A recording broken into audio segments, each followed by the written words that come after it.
Hello and welcome to the Tough Girl podcast, which is all about motivating and inspiring you. I'm your host, Sarah Williams. The Tough Girl podcast is sponsorship and ad-free thanks to the monthly financial support of patrons. To find out more about supporting your favourite podcasts and becoming a patron, please check out www.patreon.com/Tough Girl Podcast. There's currently over 230 patrons who are supporting the mission to increase the amount of female role models. Take action now and become one of them. All patrons will get their name on a dedicated patrons page on the Tough Girl website. Today, I'm delighted we're going to be speaking to Callie Morgigno. She shares more about her first big challenge, bike touring, what it was like climbing Denali and Aconcagua, and most recently finishing a 5,000-mile unsupported ski, kayak and bike from Arctic Russia in midwinter to the Bosporus Strait in Istanbul.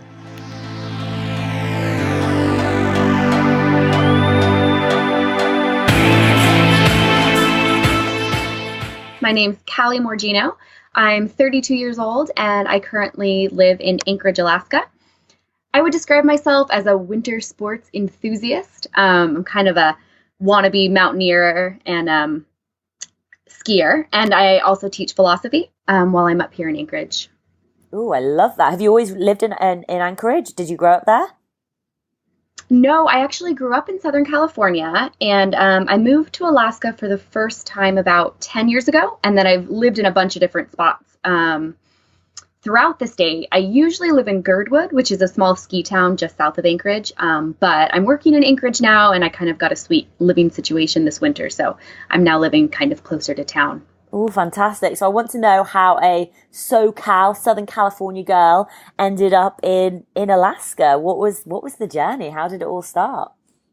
Yeah, that's a good question.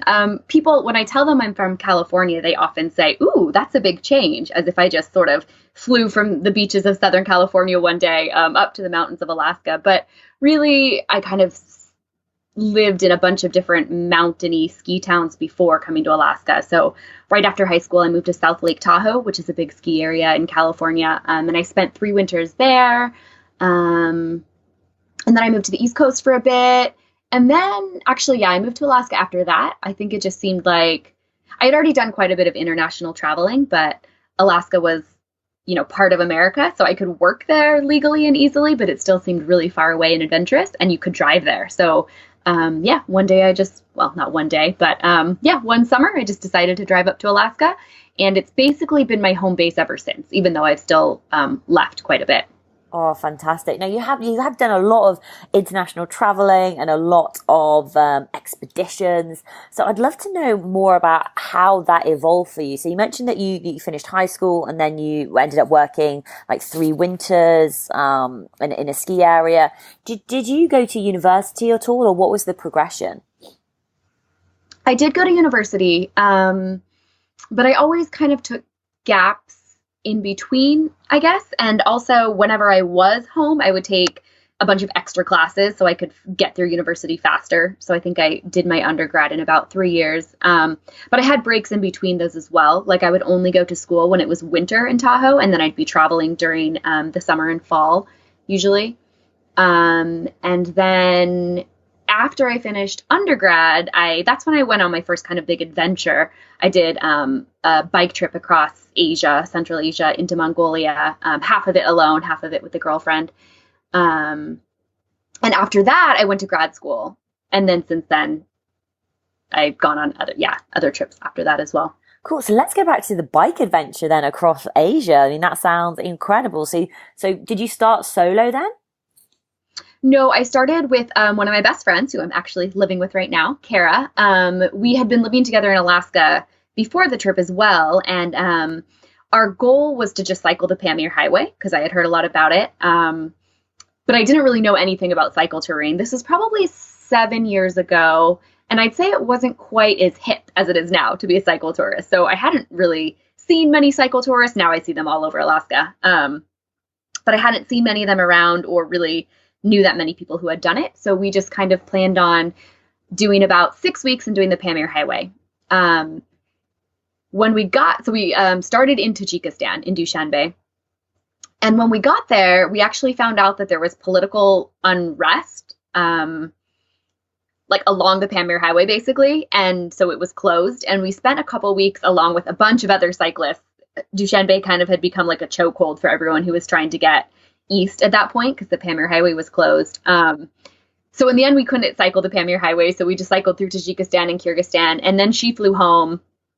And then I continued on my own. Why did you decide to continue cycling? Was that always part of the plan, or had something changed on the journey?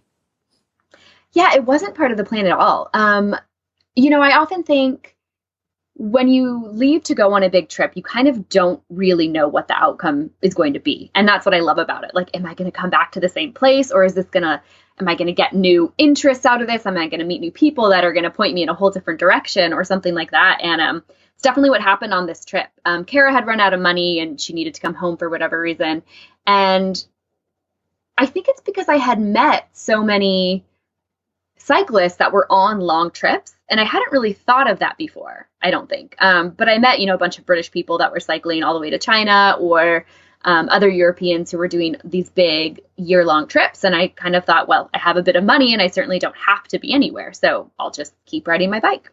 So how did you find the transition from traveling in a pair with one of your best friends, having a companion, having help with the bikes and deciding, where you're going to eat, where you're going to stay, to transitioning to be a solo bike tourist? That's always a hard transition, I think. That's happened to me several different times. And I think, so right away, it's kind of nice, that first night when you put your sleeping pad in the middle of your tent instead of off to one tiny side, and you kind of stretch out and you think, I can do whatever I want now. That is nice. But then I think when it comes to kind of the first nights camping alone, you have to really readjust to that vulnerable feeling of kind of not having someone to share your fear with and that kind of thing. So actually when Kara left, I had met this other traveler who asked me if I wanted to go to Afghanistan with him. And I had really been dying to go to Afghanistan, but knew I couldn't go alone as a woman or shouldn't or whatever. So the transition from leaving Kara, I actually ended up traveling with this guy called Richard for a couple of months. And then after that, I was actually cycling on my own after leaving him. So. Oh, wow. And did you get to go to Afghanistan? We did, yeah.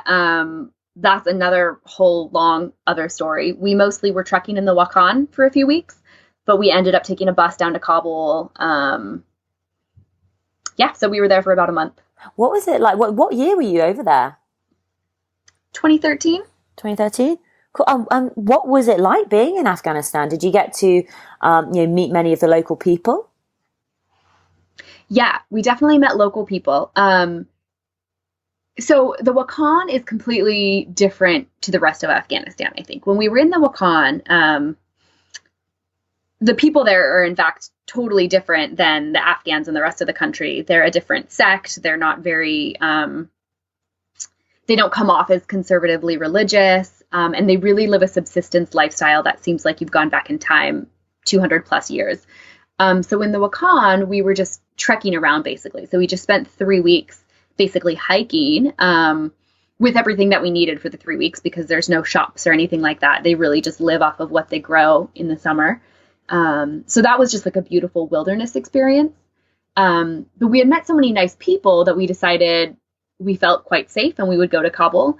And that was a bad decision, I think, in hindsight. I learned a lot on that trip that made me think about, the difference between bravery and recklessness and things like that. But as a woman, I actually got to see a side that Richard never got to see as a man, and vice versa. Of course, I wasn't really allowed into the man world either, but some really lovely moments when I'd find myself alone in a room with a woman and she would, take off her burqa and just start trying to talk to me and things like that. Yeah. So you said about bravery and recklessness. Could you expand more on that, or maybe share a story of something that happened over there? Yeah, it's actually quite a long story. You may have heard of the Canadian and American couple, Joshua and Caitlin Coleman, that were kidnapped in Afghanistan about 5 years ago. Maybe 6 years ago now. They were released this year in October. We had met them. Well, I met them several times on the trip. I met them in Dushanbe and then again in Bishkek in Kyrgyzstan. Richard had met them as well. Richard says actually that that guy Josh gave him the idea to go to Afghanistan. I had been wanting to go anyway. But so they were planning on going to Afghanistan at the same time as us. And we traveled all the way back down to the border of Afghanistan and Tajikistan with them. And I kind of got a weird vibe from them. He just had some different ideas about life. He was a Muslim convert, which is obviously just fine. But he had some ideas about wanting to be a journalist or something. And he just seemed kind of like he didn't really know what his aim was for going to Afghanistan. And it seemed a little sketchy. And I also just, to be honest, found them kind of strange and didn't really enjoy their company. So a few days before we were supposed to go, we decided to go without them because they weren't ready to go or something like that. And we didn't want to travel with them anyway. So we crossed the border. We went to Afghanistan. We had been hiking in the Wakhan for about 3 weeks. As we were leaving the Wakhan, this French aid worker picked us up. And he got a phone call from someone, we didn't know who, asking where we were. And you could tell him getting kind of defensive on the phone. And suddenly he's like, who is this? Like, tell them to call me directly if they want to know more or something. Because, you know, Westerners are obviously targets for kidnapping and things like that. So he didn't want to give away too much information. He wasn't sure exactly who was trying to find us, whether it was like good people or bad people. And then he told us that we had been reported missing, apparently. And neither of us had told our families that we were going to Afghanistan. So, and we hadn't been in any kind of contact for 3 weeks because, I mean, this was before we didn't have smartphones. There was no Wi-Fi, or anything like that. So we hadn't talked to anyone. So I immediately just like my heart started beating really fast. And I thought, you know, what's going on? Basically, we've been reporting missing. That's crazy. So I was able that night to find a phone and I called my parents and, it must have been the middle of the night and they picked up the phone and you could just hear the panic in my mom's voice. And then my dad got on the other phone and said, you know, where are you? And I said, I'm in Tajikistan, but it's a really remote area. And they said, are you lying? I was like, yeah, I'm in Afghanistan, but I'm fine. Everything's okay. And then this whole story unfolded where that other couple who we were meant to be traveling with had actually been kidnapped. But the initial report said that an American woman's body, late 20s, which I was at the time, had been found in Afghanistan. And the FBI had actually gone to my parents' house and got DNA samples, and they thought it was me. So my mom had thought I was dead for a couple of weeks, or she feared that. And just the thought of something like that happening and all the pain that my family would feel because of my kind of selfish, reckless decisions really hit home for me. Like, I'm not particularly scared of something bad happening to me. If it does, I mean, well, if I die, I won't know, right? I'll be dead. That doesn't actually scare me that much. But what really scares me is what would happen to the people that love me. And so, yeah, it really taught me a lot about risk. Oh my God. Yeah. I'm just thinking your poor mum, and then getting this phone call in the middle of the night and then knowing that you were alive, and oh my goodness. I mean, what did you do after that trip? I mean, obviously finding out the other couple had been kidnapped. Was it a case of, did you have to leave the country as quickly as possible, or did you have to hide? Was it easy to like fly out? What happened next? Yeah, so by the time we actually knew the whole story, we had taken a bus to Kabul, which in hindsight seems really reckless and dangerous. And of course, we felt fine and safe the whole way because on the surface, you know, everyone is very friendly, but it's just that one bad person who says, hey, there's a Westerner here or something like that. You know, I think things could have gone wrong quite easily. So we were in a guest house in Kabul, but it was Eid, which is a holiday when families get together and things close down and things like that. So we couldn't get out of the country. Like, there were no share taxis going. There were no flights. And I think there were no flights for a couple of weeks. There was a reason that we couldn't fly. So in the end, when we just stayed in this guest house in Kabul for like 3 days, and I just remember feeling absolutely sick to my stomach the whole time. The American embassy wanted us to come talk with them. So we actually walked through Kabul to the American embassy, which also, you know, felt safe, but could have very easily been dangerous. So we talked to them and they just asked us questions about the couple that had gone missing and about what we were doing there and things like that. So finally we got a taxi to the border, and I think it was a 10-hour drive. And the whole time I'm not usually very nervous or scared of things. And I was just sick to my stomach, not even like for fear what would happen to me. But again, this idea that like if something happened to me now, like putting my family through that. And the whole time the driver kept asking us if we wanted to stop at like a chaikhana, like a tea house for tea and bread, like you would usually do on a long trip. And I just kept saying, I'm not hungry, just keep driving. So we just drove all the way to the border and yeah, it was okay. How did you feel? So where did you cross the border into? Which country did you go into?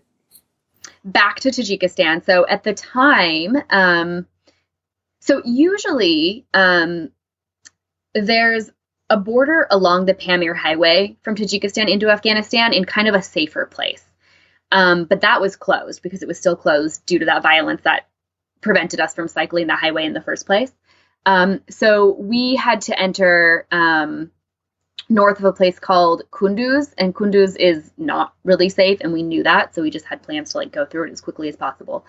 So we crossed into Tajikistan at a border crossing called Shirkan Bandar. How do you manage your fear, or how did you best control your fear? Because I'm a very sort of visual person, so I can imagine myself riding in that back of the taxi, being conscious, walking through Kabul to the American embassy, feeling maybe like there is a bit of a target on your back for being a Westerner, obviously hearing what had happened to the other couple. How did you keep calm? How did you keep calm?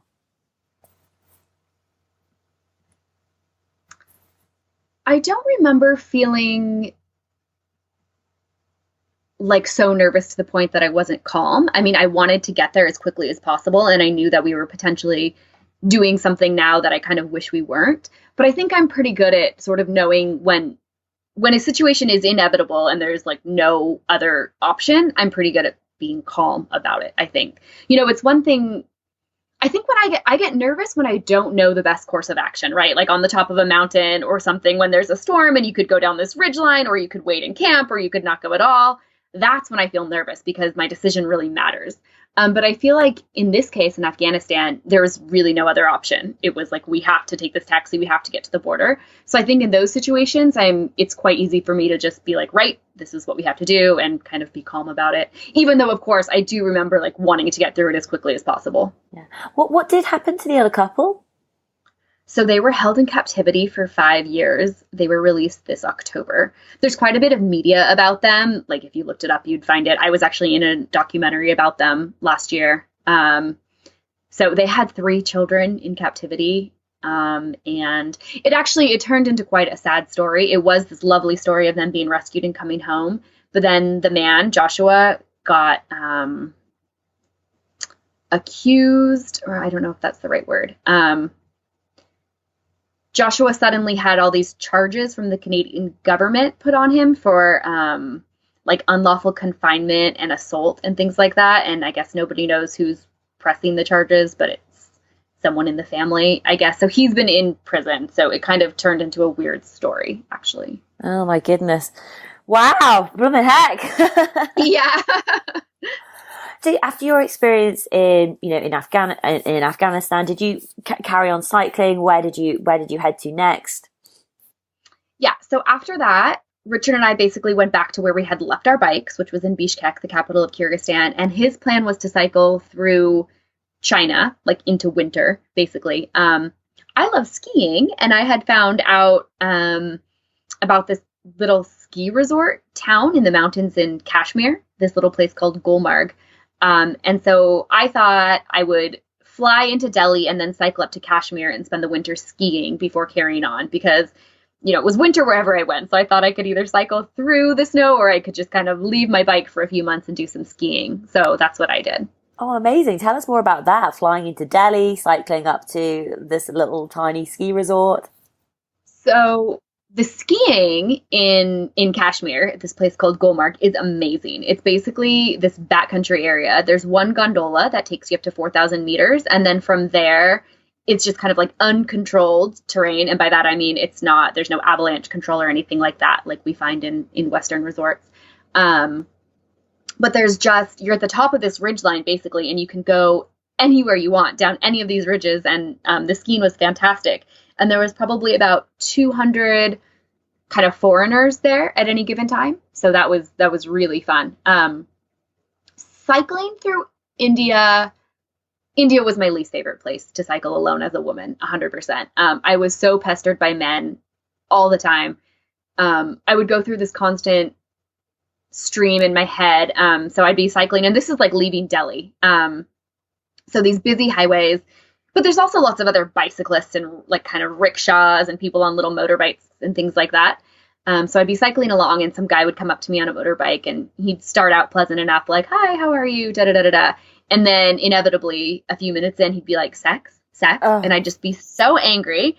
And so the next person that cycles up or rides up on a bike and starts talking to me, I'm just mean. I kind of wave him off with my arm, and I won't even say anything. And then in my head, I'm like, that wasn't fair. You don't know what that guy had to say. You're in his country. You should be friendly. And then the next guy would come up, and so I'm friendly. And then again, inevitably, sex, sex. And then I'd get angry and then be mean to the next person. And this happened constantly. It must have been so, I mean, I've had it as well, as in when I've been traveling with a couple of guys, and it's been so pleasant and so nice when you're walking around. There's no like issues, there's no come-ons, you're constantly not having to be constantly aware of who you're talking to, where you're going, almost because there's a guy there. Whereas when you're traveling as a female, I'm interested in your perspective, because I was actually messaging with another girl who's traveled in New Zealand and sort of has a similar viewpoint, where it can be very, very draining, because you're constantly evaluating the situation, where you are, who you're talking to, what are the signals I'm putting out, what am I wearing, am I being appropriate, am I being friendly, am I being too friendly, how did you manage that, like that sort of constant I don't want to use the word harassment, but that constant interest maybe in you while you were traveling? I think draining is exactly the right word to use for it, because I was constantly, as you said, reevaluating, how should I respond to this person? And after I would be quite mean and standoffish to someone, I would feel guilty about it and then try to be nice to the next person with bad results, right? And nothing horrible happened to me in India or anything, but yeah, it was just draining. And at some point it just makes you angry, unfortunately, because there were times when I was hanging out with a guy or something, in a tourist area. And when I was with a man, nobody even looked at me, nobody bothered me at all. And so just that realization that it's so unfair, that you have such a different experience as a woman, is frustrating. Yeah.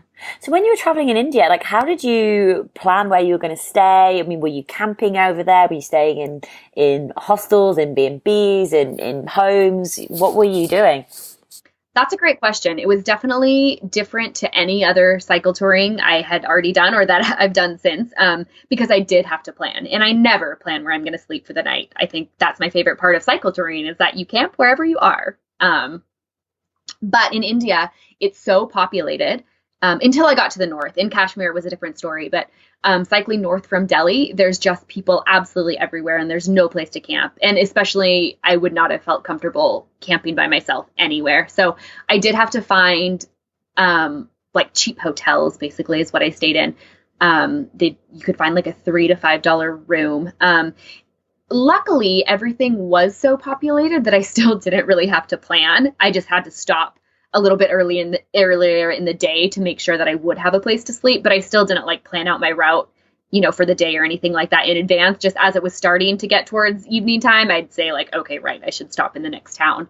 My very first night leaving Delhi, when I was quite nervous. Leaving Delhi, actually, I had to talk myself into it. It took me a few days, and this was actually the first time I was really cycling alone also. So Delhi is a really intimidating place to start off by yourself. Absolutely.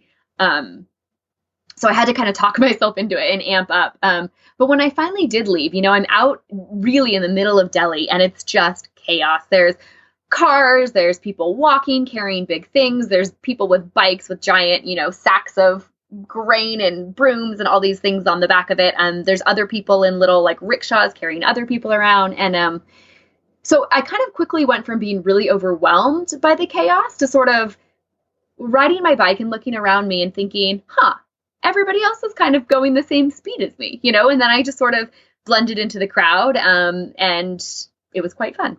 Yeah. How long were you traveling for on this bicycle trip in total? The whole bike trip was about a year, but I did stop for about 3 months to ski. 2 months ago. Why did you decide to finish after a year? And then, why did you decide to finish after a year? So to be honest, well, that's kind of a tricky question. Mongolia was the last place that I really cycled by myself. So after Kashmir, I flew back to where I had left in Kyrgyzstan. I had thought of going through Pakistan, but after the Afghanistan experience, I decided not to. And it was also really hard to get a visa for Pakistan unless you're in your home country. And so I decided to fly to where I had basically left off in Kyrgyzstan. And then I cycled through Western China and up into Mongolia. I had a pretty horrible thing happen in Mongolia. Just got kind of attacked on the side of the road by this teenage boy, essentially. And that really kind of broke me mentally, I think. After that, it wasn't fun anymore. I was scared. And this is after, being in Afghanistan, being in India. And I was just, I hate to say this, but I was so angry at men that it just wasn't fun. So that's why I finished. Yeah. How was it coming home and sort of adjusting back to normal life? So right after that, one of my other best girlfriends, Jamie, said she would meet me in Turkey if I wanted to cycle like the Turkish coast and the Greek islands with her. And I thought that sounded like a really great kind of holiday to end it off with. So we had this lovely time like cycling along beaches and drinking white wine, and it was really great. And actually after that, I went straight to grad school.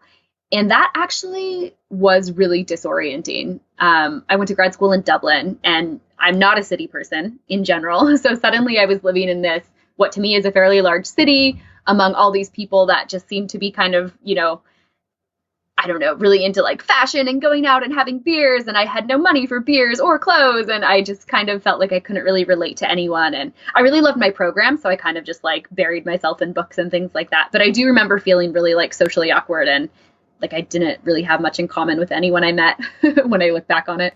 What were you studying? I did philosophy of peace. Oh, wow. Why did you choose philosophy? Or was it just something? Yeah, why did you choose philosophy? Philosophy of peace. Yeah, I've always loved philosophy. In hindsight, I wish I had just done actual philosophy because that's what I teach now. It's just classical philosophy. But at the time, I thought I might want to work on like a UN peacekeeping mission or something like that, or, work with kind of NGOs. But after the program, I realized that I really liked the sort of theory and ideology behind it more than the implementation. And I also had questions about, interfering, quote unquote, in other parts of the world and humanitarian projects and development projects and wondering, if they're a good thing and worrying about things like being a paternal, enabling them in kind of a paternalistic way and things like that. So. Yeah.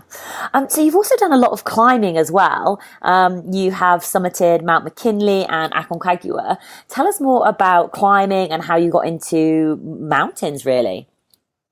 I love climbing. I think mountaineering is my favorite thing. It's just this kind of like slow, steady process of just like pursuing the same goal for like a month. It takes about 3 weeks to climb a big mountain.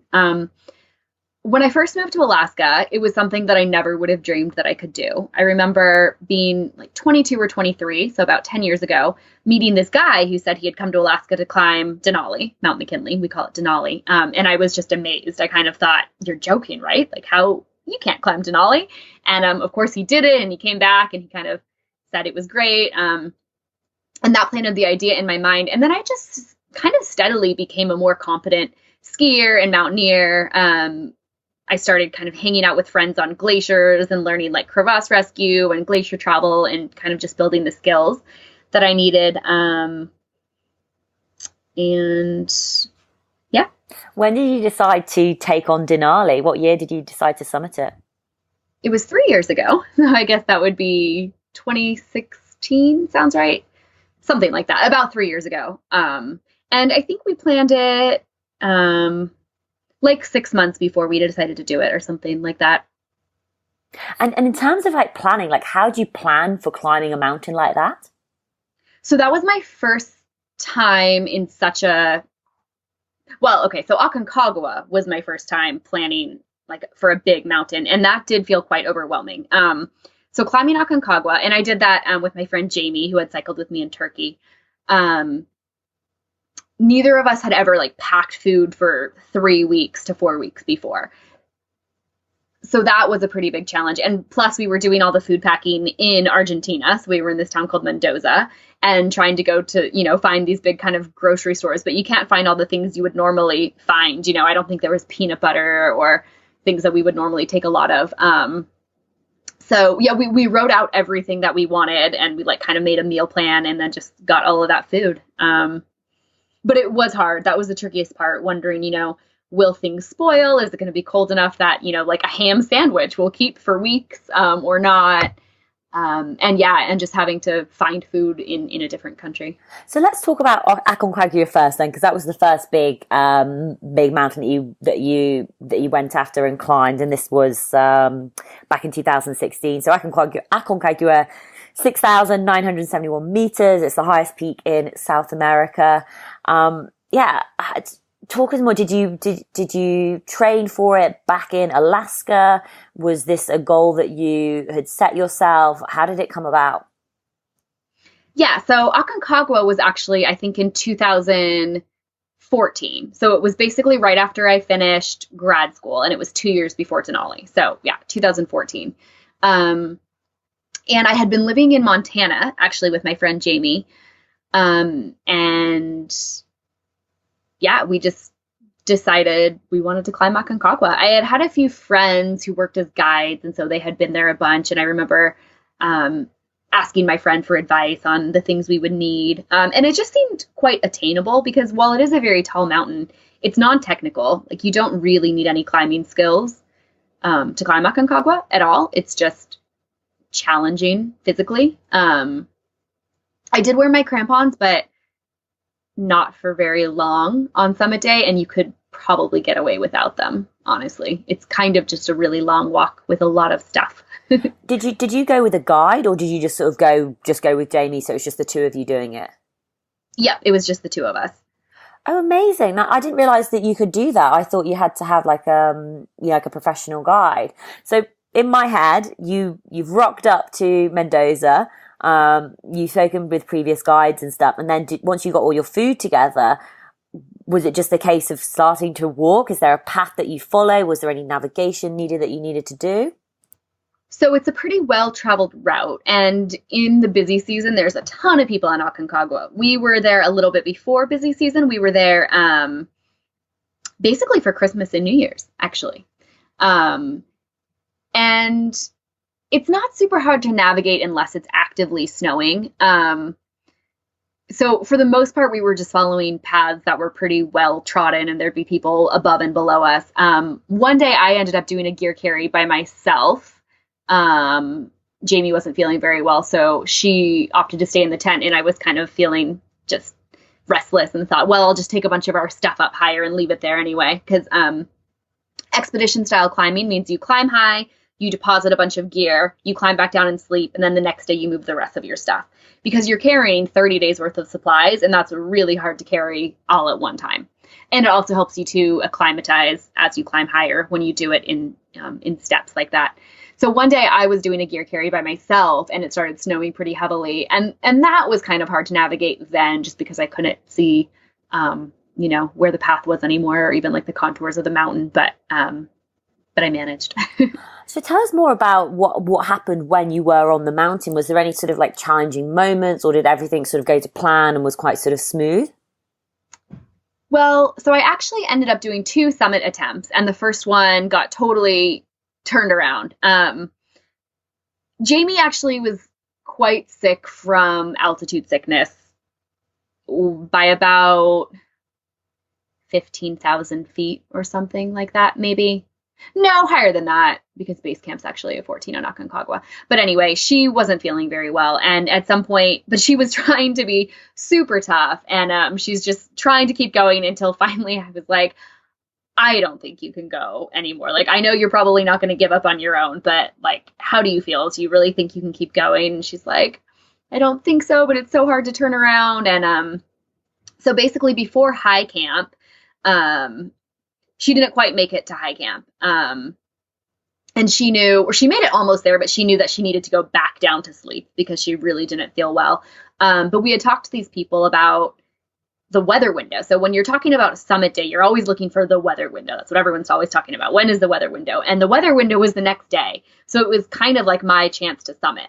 But we only had one tent between us, things like that. So she decided to go back down, and I decided I would go up and just try to, sounds crazy now, try to find a place to sleep, essentially, at 17,000 feet. 17,000 feet is high camp on Denali. I think high camp on Aconcagua is like 19,000 feet. So I ended up, we had kind of made friends with a lot of the guides. We were the only girl team on the mountain at that time. So like the guides and porters and stuff were really friendly with us. The porters would come up and like bring us chocolate and stuff all the time. And everyone was super nice. So there's this guide that I had been talking to a few times, and he had this big kind of cook tent that their sort of guide company had set up. And I asked him if I could sleep in it that night, so that I could try to summit the next day. And he said that was fine. But it's not like a sleeping tent. It's a cook tent. It's one of those Mountain Hardwear space stations, if anyone's familiar. It's like a big kind of dome tent, but there's no ground cloth, and wind can get in from various places. And it was so cold that night. It was so windy. I barely slept. And of course, you start for the summit at like 2 a.m. or something. So you wake up at 2 a.m. It's freezing. You haven't got any sleep. The wind is just roaring. There's I forgot the name of the type of cloud now. I can't remember. Anyway, it was really windy outside, and everyone was saying that it wasn't going to be a day to summit because it was so windy, but everyone thought, we'll start out anyway, especially for the guided groups. They don't really have a choice. I think they just have to go regardless of weather because they're on a time frame. So I started up towards the summit, and probably 3 hours in or something like that, came around a corner, and it was so cold and windy, and it was time to put crampons on to go across this like kind of little snowfield traverse. And I just couldn't even imagine taking my mittens off to put my crampons on. So I knew I needed to turn around, and no one summited that day. So after that, I went back down to where Jamie had been waiting, which was just below high camp. And she felt sick and needed to go down immediately. And I was so exhausted. I remember just laying down outside the tent. And I was like, I can't even move. Like, how are we possibly going to go all the way down to base camp right now? And she was like, I really need to go down. I was like, okay, give me a minute. And I think I tried to drink some tea or something. And then we had to pack everything up. And it's crazy going from so high all the way down to base camp in one day, because it just starts getting like so hot. You're just like sweating in all your layers and taking them all off. And yeah, so we finally did make it down to base camp that day. It stormed for about 5 days. And then I heard that there was going to be another weather window. And Jamie decided to stay at base camp, and I went back up by myself, and then I was able to summit about 5 days later. So you took the tent and the equipment and just basically went back up again and did that whole like drop the stuff off high, camp back down low, and the whole process going up again. Yeah, I did it a lot faster though. I was kind of just feeling quite gung-ho at the moment, and also pretty acclimatized because I had already been up so high, so my body was used to it. So I went quite fast the second time. And then what was it? You summited okay on that time? Yeah, it was great. It was a beautiful day. I had the summit all to myself for a few minutes and just standing up there feeling, it was the highest I've ever been, still the highest I've ever been. It's taller than Denali. And just standing up there feeling just, fantastic. Oh, incredible. And did you have any sort of thoughts or reflections looking back on achieving that goal? Was it, I don't know, any thoughts or reflections once you accomplished it? I think with every thing that I'm scared of doing, as soon as you do it, it's just this awesome reminder that you can, obviously within reason, but you can do whatever you want. So many things I've set out to do, people, try to tell you it's a bad idea or you don't know what you're doing. And then it starts getting in your mind. I remember in Mendoza, before we left, Jamie and I were sitting in the hostel packing our food and thinking like, do we actually know what we're doing? Like, are we getting ourselves into a really bad situation? And then you kind of have to talk yourself through the actual risks of it, like, well, if it's way above our comfort zone, we'll just turn around. If the weather's bad, we'll stay in the tent, and you just kind of talk yourself through the fact that you do know what you're doing and you are competent and you are smart and experienced. And yeah, you can do it. Yeah. In terms of costs and money, how much did it cost to do this expedition? Because I know it costs thousands when you do it as part of, as what's the word, when you go with like an organization over there. How much did it end up costing you to do it? Unguided is definitely much cheaper, but it's still, there's costs like the permit. I think the permit was, I want to say it was like $600 to $800. I don't remember exactly. It was under $1,000, and then our flights, obviously. But other than that, and then the food, I think we spent $300 or $400 on food. But for food for an entire month, that's not so bad. It was less than $3,000. That's really good. That's really good. And then, so you've climbed Aconcagua, you came back home, back to the States. Why did you decide on climbing Denali then? Was it just because it was there? Essentially, yeah. Living in Alaska, you see Denali a lot. You can almost see it from Anchorage on a clear day. So it's just this like looming, beautiful thing in the distance. And yeah, as I kind of got more into the skiing and mountaineering world, I knew kind of a lot of people who had either guided on Denali or had climbed it. So I had a lot of information about it, and it just seemed doable. And I went with an ex-boyfriend. And so we just like spent the winter kind of like dreaming up what we wanted to do on Denali. And and then did it. We climbed the West Buttress, which is the normal route, and we did summit. But then most people, so they fly, there's a little town called Talkeetna on the edge of the Alaska Range, and most people fly in a small plane from Talkeetna to base camp on the Kahiltna Glacier. And we flew in, but on the way out, we decided we would make our way overland all the way back to Talkeetna. So we ended up skiing down the Kahiltna Glacier, kind of doing some weird climbing up and over some passes, and finally a really horrible bushwhacking session down to a river. And we had actually been towing pack rafts the whole time. We left them at base camp, so we climbed without them. But then we towed the pack rafts down the glacier, and then we actually pack rafted back to Talkeetna. So I actually think the traverse out was almost cooler than the climb itself. Oh my God, that sounds awesome. And in terms of like your mountaineering skills, how have you gained these skills? I think just by going out with friends and slowly learning them. I did take like a crevasse rescue course in college. And of course, I live in Alaska, so things like that are a lot easier to come by. There's a lot of outdoor studies kind of classes and things like that. And then just, going out with friends. Lots of my friends were into ice climbing, so they taught me how to place ice screws, how to walk in crampons, how to build anchors. I think just like a slow accumulation of, from learning from friends mostly. And any future plans to climb any more mountains? So I had a skiing accident about a week ago, and I've torn my ACL and my MCL.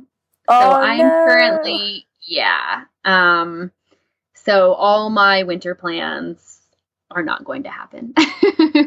Oh no, that's awful. It must be so difficult having injury. So, obviously you're bummed about that. I actually know somebody else who's in Japan who's just had a similar accident as well, another skiing accident. So how are you coping with the injury and not being able to? Are you mobile?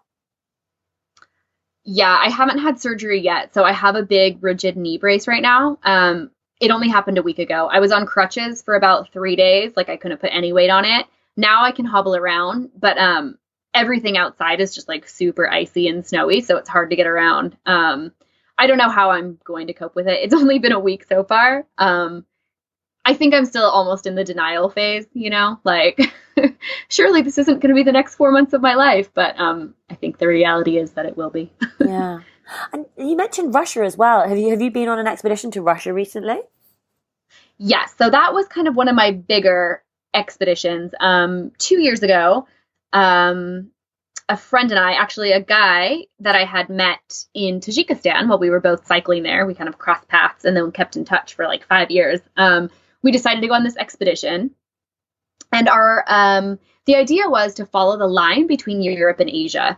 So we started really far north above the Arctic Circle in like Siberian Russia on the top of the Ural mountain range. And we skied the entire length of the Ural Mountains down to the base of the Ural River. And then we paddled 1,500 miles down the Ural River. And then from there, we cycled through the Caucasus and along the Black Sea coast to Istanbul. Oh my goodness. Wow. Tell me more. Tell us more.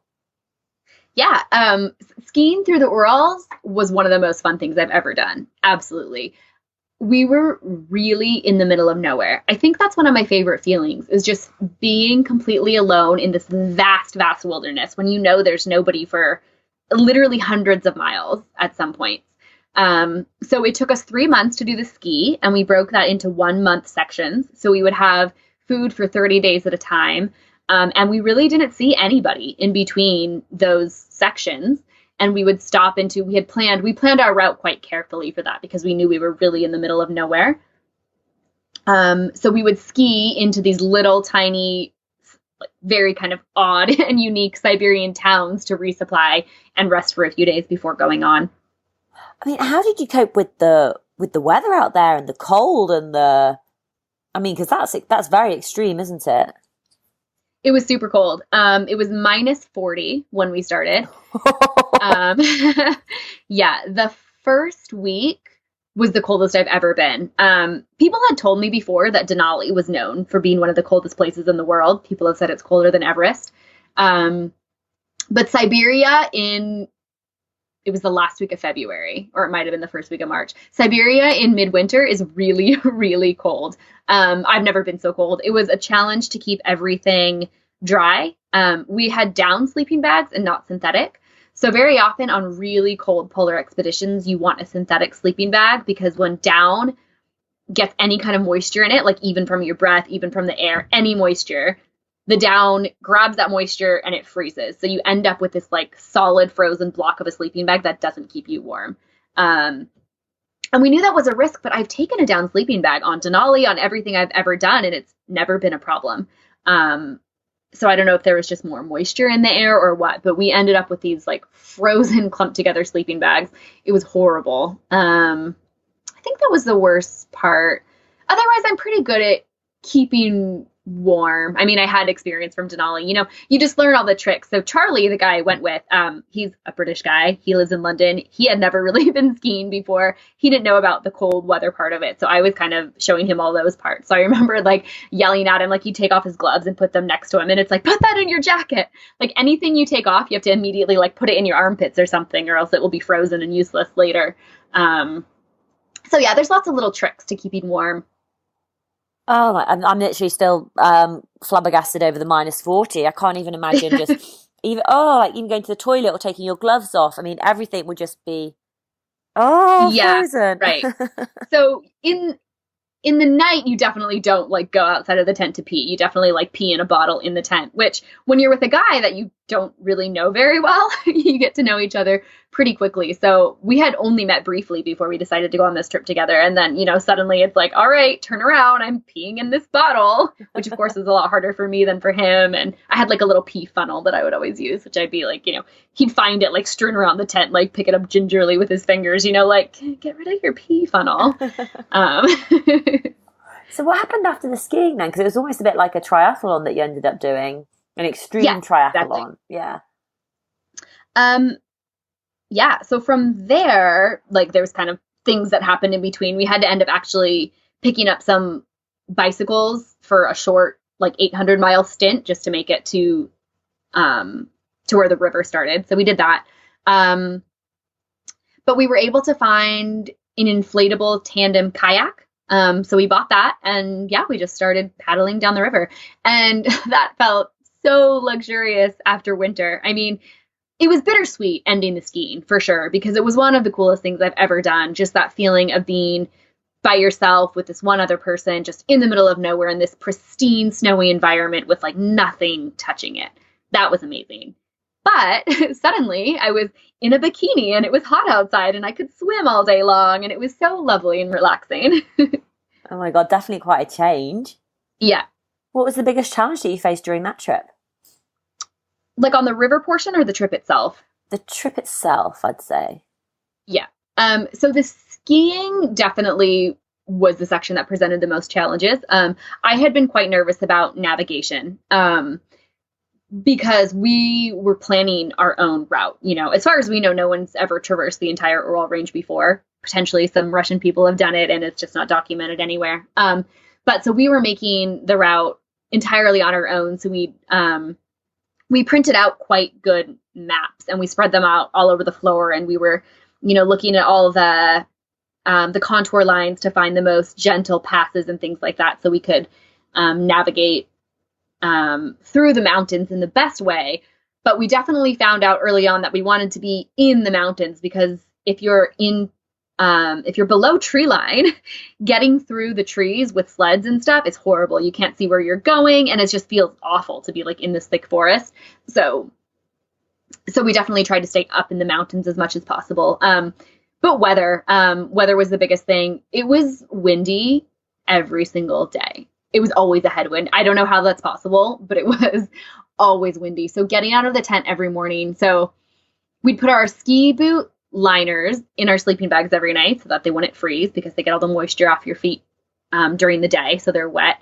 So you have to put those in your sleeping bag. So you get up in the morning, you have to put these liners on that are still wet. They don't freeze, but they don't dry either. So you put these wet liners on, and then your plastic ski boot shells have been sitting in the vestibule. So they're like frozen, just solid, and they're so cold, and you have to jam your feet into those, and then you have to pack up all your stuff and get out into the howling wind and like try to tie all the stuff onto your sled when the wind's blowing and it's so cold until you start moving. In the first month or two, it was too cold to stop and eat lunch. Like we'd stop, we'd put our back to the wind, we'd take a few bites of our food, and then after like a couple bites, we'd be like, right, I'm cold, got to keep moving. And we had one particular stormy night when a tent pole broke and it ripped a hole in the top of the tent as well. But it was so windy. It must have been 80 miles per hour or so. It was too windy to stand up in. I went out first because we noticed that the tent was starting to really kind of buckle over us. And I think it was my turn to check on it. So I kind of crawled outside. Everything looked fine. I kind of crawled back in, but so much snow gets in with you when it's that windy, and it's kind of irrational because the snow in the tent doesn't even really melt. It just kind of hangs out and it's fine. But I was just, tired of it. So I'm like sitting on this pile of snow, just like feeling really sorry for myself. And then the storm just kept going all night long. We woke up in the morning and the tent was like folded over our heads, basically.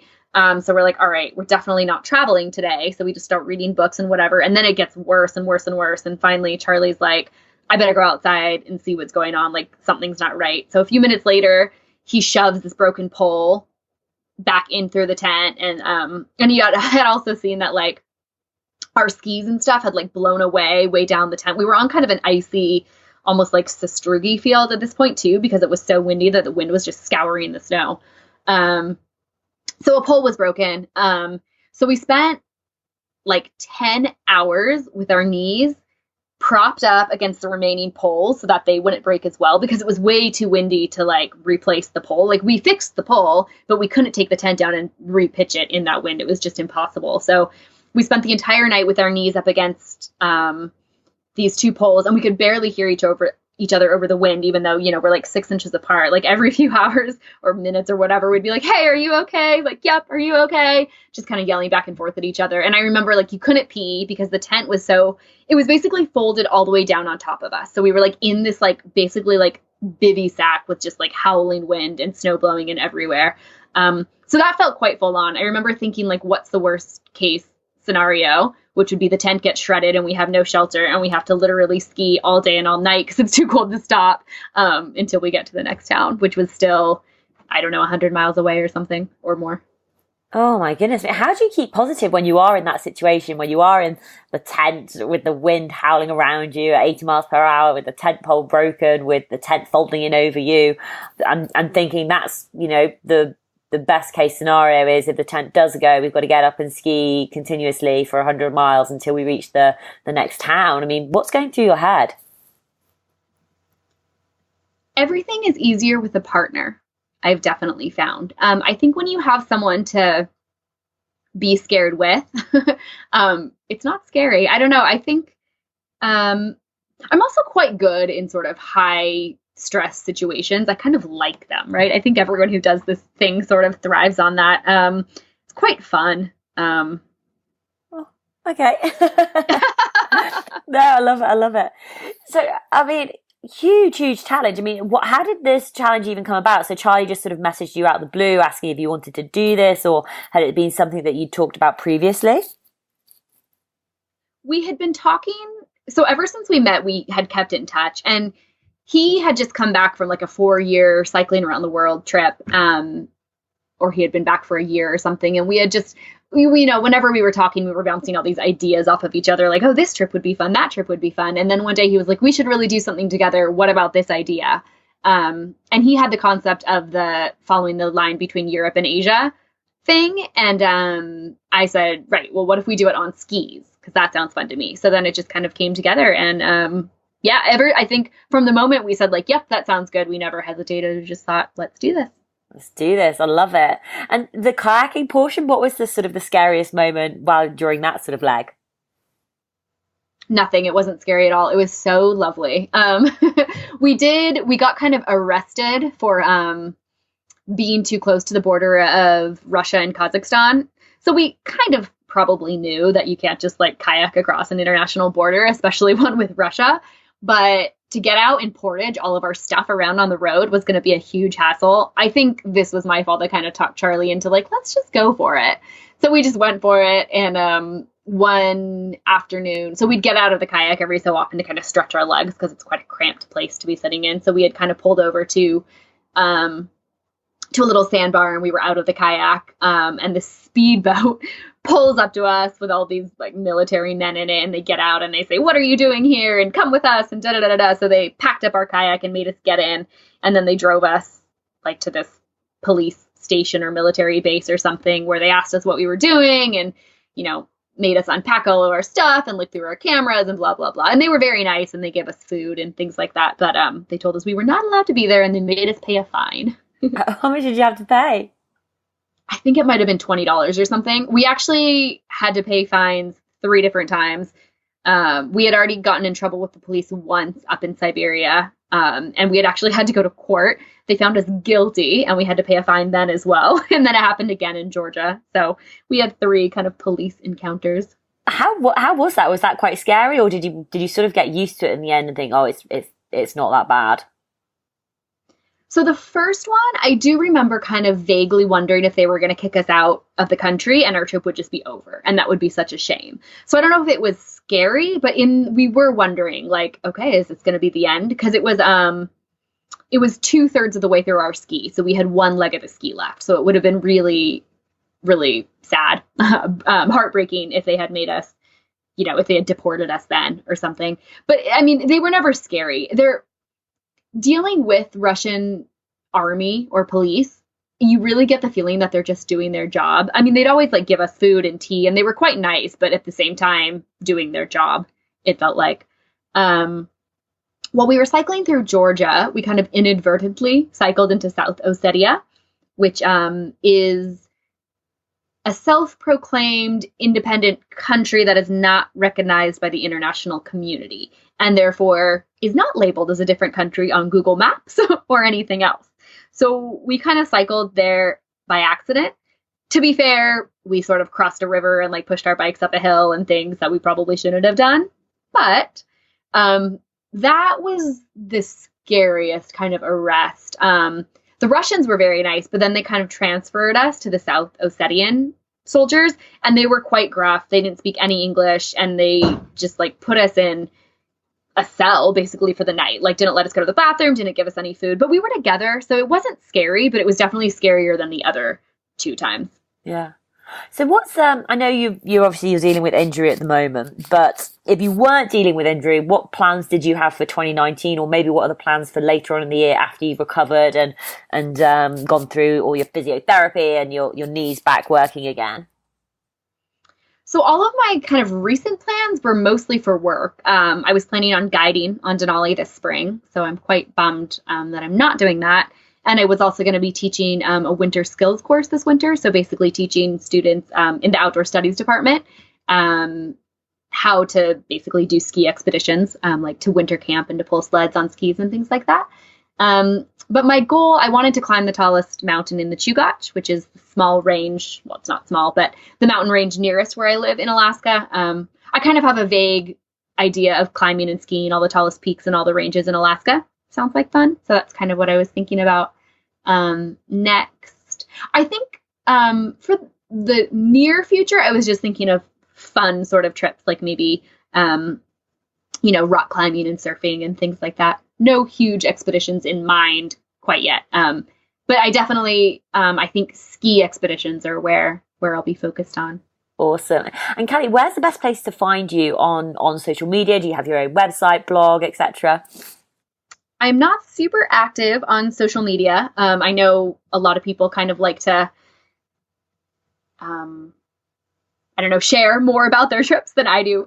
So I don't really have a website or anything like that. I have just like a personal Facebook and Instagram, which I probably haven't posted anything on since last summer, but just my name, Callie Morgigno, and you could find me on Facebook or Instagram. Awesome. I love it. And Callie, final words of advice for other women out there who do want to, go bike touring or climb some mountains and get active and do some different crazy expeditions. What would you say? I think the most important thing is to be confident and to look at risk realistically. It's really easy to get hyped up and think things are really scary without actually evaluating what's the worst thing that would happen, what would I do in that situation, that kind of thing. I think if you know what the real risks are and not just like the hyped up risks, and you know what you would do if those things happen, you'll realize that most things are totally achievable. Absolutely. Callie, thank you so much for coming on the Tough Girl podcast and sharing more about your incredible life journeys and challenges that you completed. Best of luck with your recovery. And thank you again so much for sharing your story on the Tough Girl podcast. Thanks so much. Thanks for having me. Great speaking with you.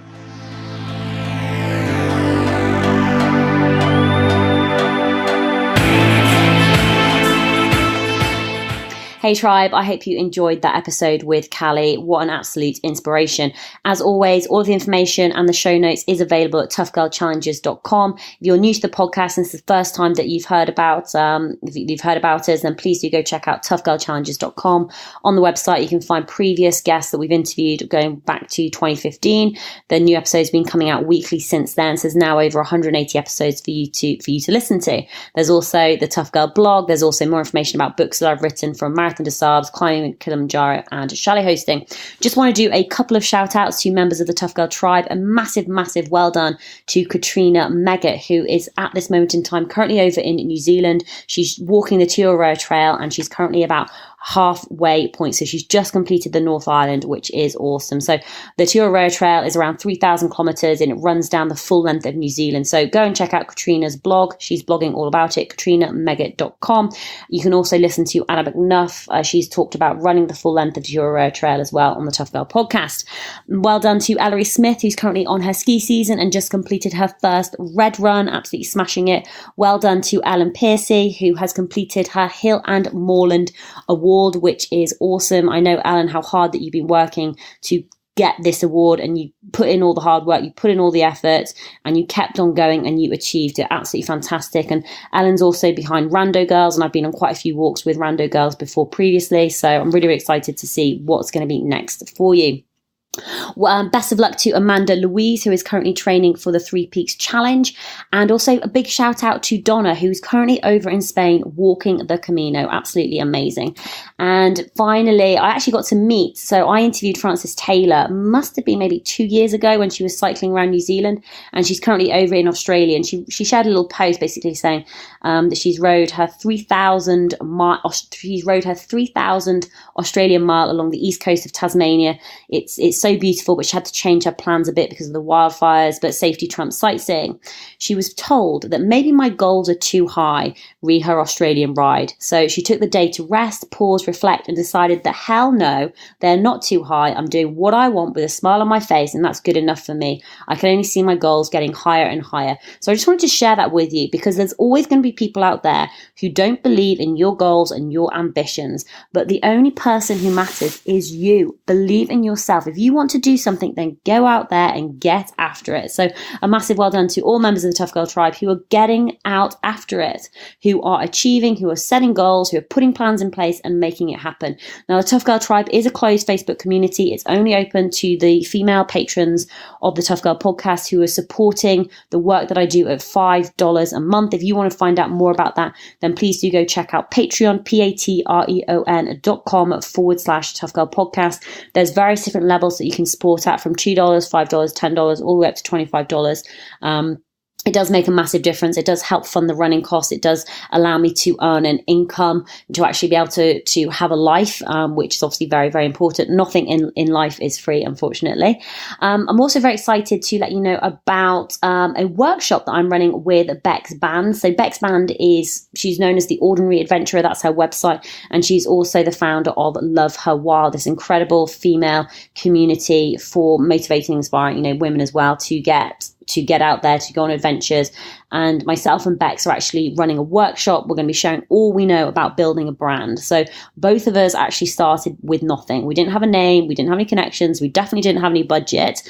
And over the space of the past couple of years, we've both built it up into lives, into careers, based on our passions, which is absolutely amazing. So regardless of what you want to achieve or what you hope to grow, building a brand is key to success, and a loyal following is an incredibly valuable asset. And, I, for one, could not have done it without the members of the Tough Girl Tribe, who have been so incredibly supportive and encouraging, and they kept me inspired. They've when I've had down days or bad days or wondering why I'm doing this, they do help me to keep on going. And that's what you're looking for, is you're looking to build your own tribe. So Beck started out with her blog, The Ordinary Adventure, in 2016, and a year later founded Love Her Wild. She's grown the community to over 5,000 members. Her blog receives over 10,000 visitors a month, and she regularly delivers talks and sell-out expeditions. She's also been shortlisted for the TGO Personality of the Year in 2017, and she made the 2018 San Miguel Rich List, so absolutely smashing it. And if you don't know about me, well, I started the Tough Girl podcast in August 2015. It is listened to in 174 countries around the world. We've recently just passed 700,000 listens, which is incredible. In 2018, the Tough Girl podcast won the Women's Sports Trust Media Initiative of the Year award, and The Guardian named me maybe in 2016, I think, named me as one of the 10 most inspiring contemporary female adventurers to follow them. So between us, we have a huge insight into the fundamentals of growing a loyal following, and we can approach this from a variety of different angles, from being a blogger to a podcaster and a community leader. We're going to be covering off a number of things over the weekend. So the weekend's going to be on the 6th and 7th of April in London. Day one, we're going to be sharing our stories, the fundamentals of growing a successful brand, the biggest mistakes when growing a brand, how we built a following. We're also going to be talking about social media with a focus on Facebook and YouTube.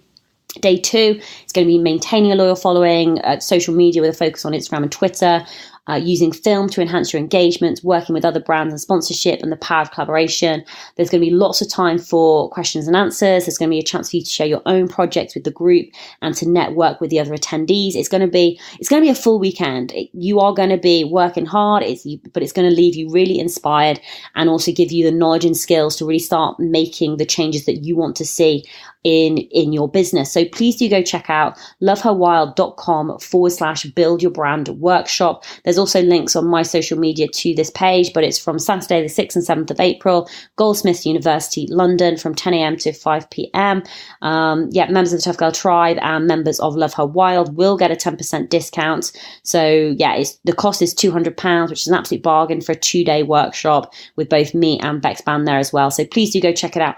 Or if you know somebody who wants to get into the blogging, the podcasting space, then tell them about it, because it's going to be awesome. I'm so excited about it. I'm going to be down in London my plan is to be in London from the 4th of April to the 10th of April. Really, really excited about this weekend. So 6th and 7th of April, London, £200, me and Bex Band, Bex from Love Her Wild, me from Tough Girl Challenges, coming together to share all of our knowledge. And members of Love Her Wild and Tough Girl patrons and Tough Girl Tribe will get a 10% discount. So make sure you let us know that when you book on. Anyway, take care. Lots of love. New episodes coming out every Tuesday at 7 a.m. UK time. So make sure you hit that subscribe button. All right, I will speak to you soon. All right, bye.